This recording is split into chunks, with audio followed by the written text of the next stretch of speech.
Over the last year, I have spent countless hours designing and playtesting a game, and I need your help to make it a reality. The game plays as a tableau builder, where you construct an ecosystem with hundreds of unique species and environment cards. And if you just want to see how the game works, skip to here. We're now on version 4 of the game, and we really want to share our journey going forward as we continue to refine and develop this game. But first of all, how did we get here? So me and my girlfriend play a lot of board games together. Yet, sometimes we're not huge fans of when competitive games feel too much like we're trying to sabotage each other. So, we decided, why not make our own game that combines the best elements of all our favourite games?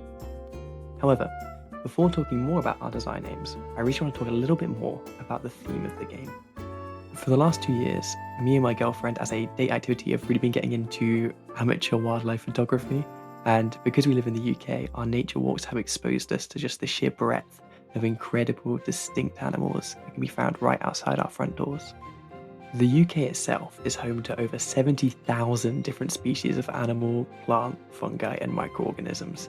And if we were to categorize those animals into a pie chart, it'd look a bit like this. And then, if we were to remove the 24,000 insects to make the pie chart legible, it would look a bit more like this. However, despite all this, the UK is still one of the most nature-depleted countries in the world. So right now, wildlife conservation is of the utmost importance.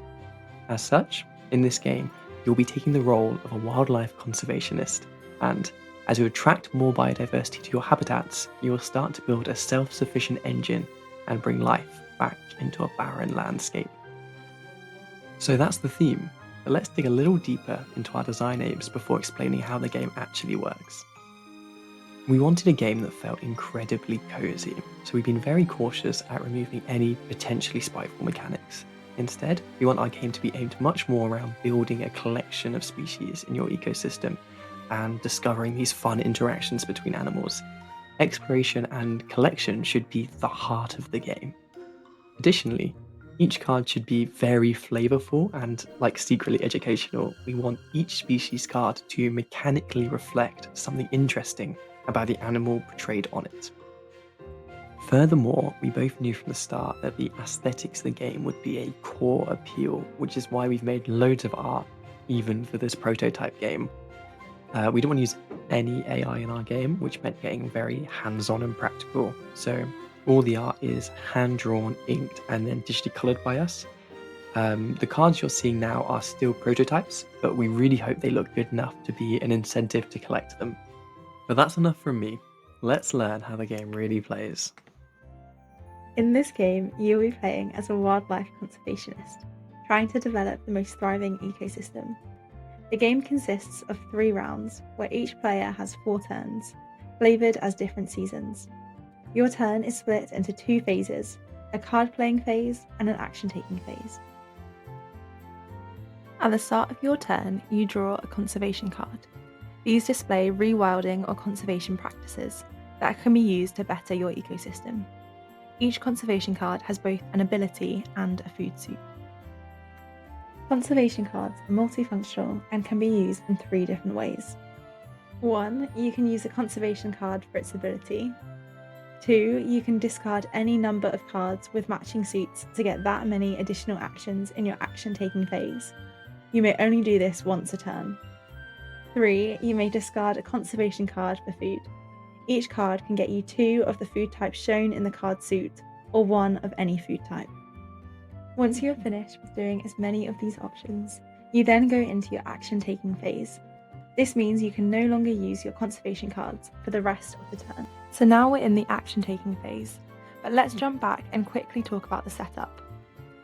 Each player starts with 1 habitat board with 3 card slots uncovered. These boards are where each player plays a species and environment cards. Then you shuffle up both the species and environment decks. These decks are placed face up. You then place a set number of these cards from these decks into an animal and environment track. These tracks are where players will pick up cards from to add to their ecosystems. And that's all the setup that is required. Now back to the action-taking phase. With each change in season, you will get to take 1 action, which can be increased by discarding cards as previously mentioned. To keep the foundation of the game simple, you can only take 4 different actions, which can be repeated as many times as you have actions. The 4 actions are as follows. Expand ecosystem. This action resembles clearing more space for your ecosystem by cleaning up the landscape. By expanding, you can open up another card slot so you can play more cards into that ecosystem. To do this, either uncover a covered slot on your habitat board or take a brand new habitat board and uncover a slot. There is no limit to how many habitats your ecosystem can consist of. Improve habitat. To improve a habitat, you can take an environment card from the available cards in the environment track and put it into an available slot in one of your habitats. Attract species. This action is the same as the improve habitat action, but for the species cards. Feed animals. The last option is use your food tokens to feed your species. Each species must be fed at least once before the end of each round, or else it will leave your ecosystem. To do this action, place the corresponding food tokens shown on the top of a species onto that card. Not only is feeding necessary, but it also unlocks higher tier abilities for your animals. But be careful, unused food will spoil between rounds. We join our player in the second turn. If you look at the board, we will see their ecosystem consists of 1 habitat with 2 available slots. It appears they have already grabbed an environment card and placed it in the first slot of their ecosystem. It seems this player has their eye on the common toad. They can take the attract species action to grab it and add it to their ecosystem. But before they do that, let's have a closer look at the card. So species cards represent having a population of that animal in your habitat. Each species card is different, but they all share the same format. At the top, you will have both the animal's common and scientific name, along with the class of the animal and the family it belongs to. Across from that, you will see the animal's diet. There are currently only 4 food types in the game: plant matter, invertebrates, fish, and meat. You can see here this friendly amphibian needs 2 invertebrates.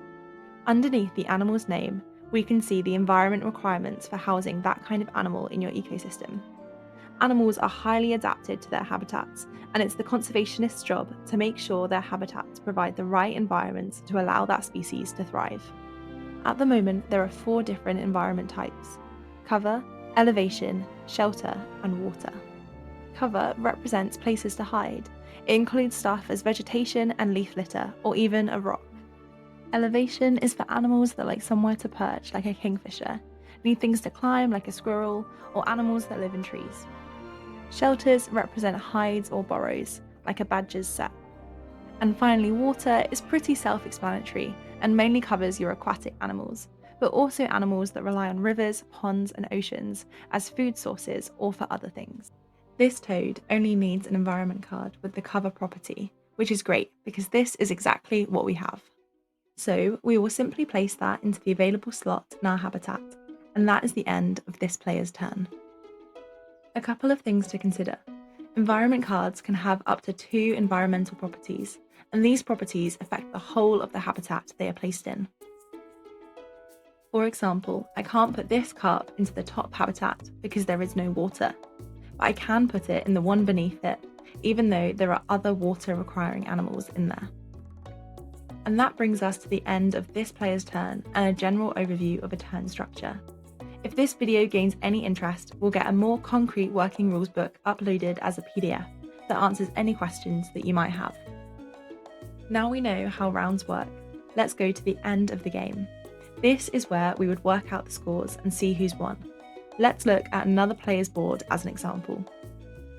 Player 2 did a great job ending the game with 3 ecosystems, one of which was completely full, while still making sure each species has been fed. So first, let's clean up this board state by removing all the food tokens.